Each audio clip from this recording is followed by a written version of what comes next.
Thursday's action at state tips off at 1 o'clock inside the Fargo Dome with WDA champ Bismarck Legacy meeting Shanley in the quarterfinal round for the second year in a row.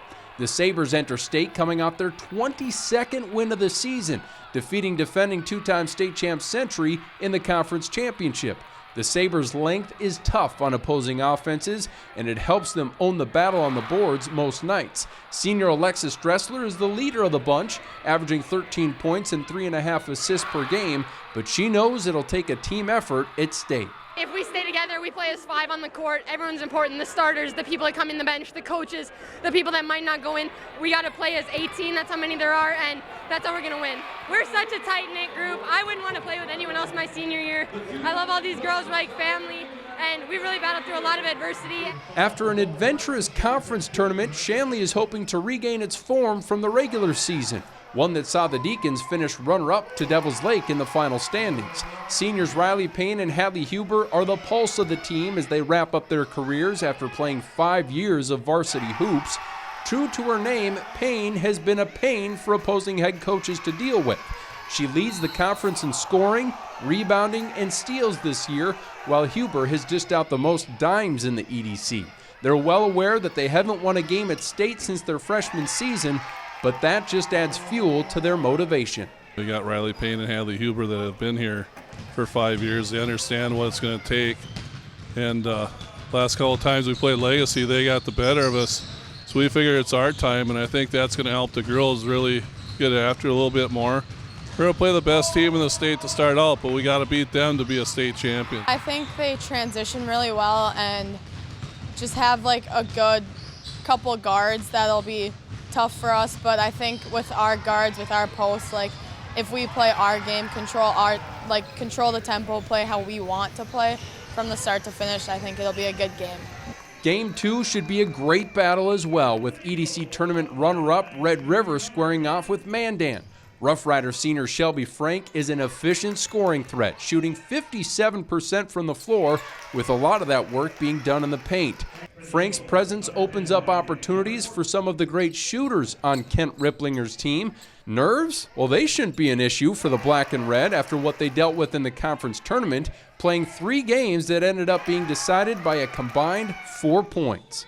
Well, it is nice to win some close games. We let a couple close games get by us during the regular season, so I think the girls have, they've learned to execute a little bit better, learned to have a little bit more confidence, especially in tight situations. So it was nice for us to finish those games off during the regional tournament, and we're hoping we can carry that momentum into this week's state tournament. I definitely feel like we learned that we are capable of playing really, really hard and beating really, really good teams, and that we are a really, really strong and capable team going into the state tournament.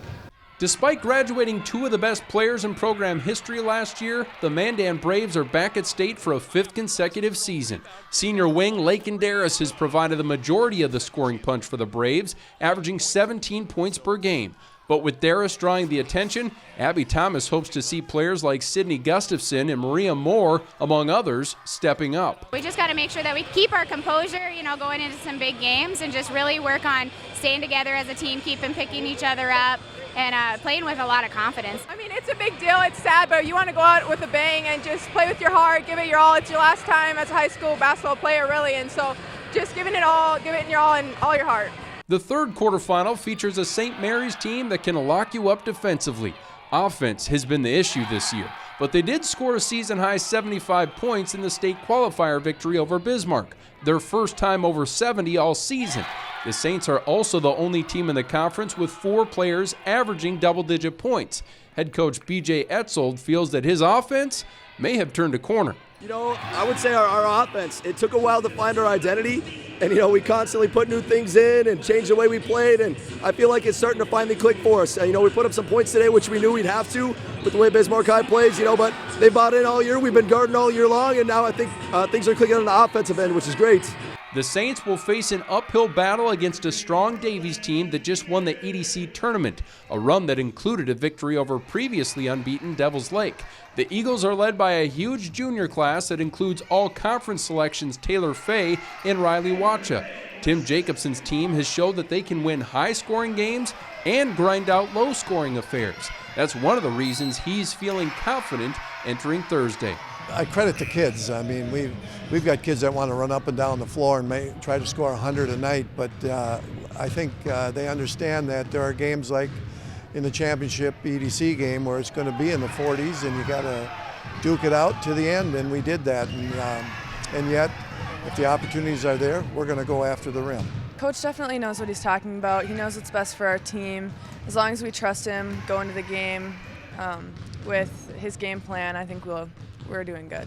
A few years ago, our first round of state, we lost by like 30, and it was just it was kind of like a wake-up call, like we need to work for this, and every team's going to be working just as hard because it's state, and it's just such a fun time and a great place to be at.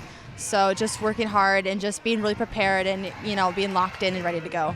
The final game in the Fargo Dome is coincidentally enough a rematch of last year's state championship, with Bismarck Century meeting Devil's Lake. The Patriots took the title with an 8-point victory a year ago, but a lot has changed. Century lost star player and Arizona commit Lauren Ware to an ACL injury over the summer.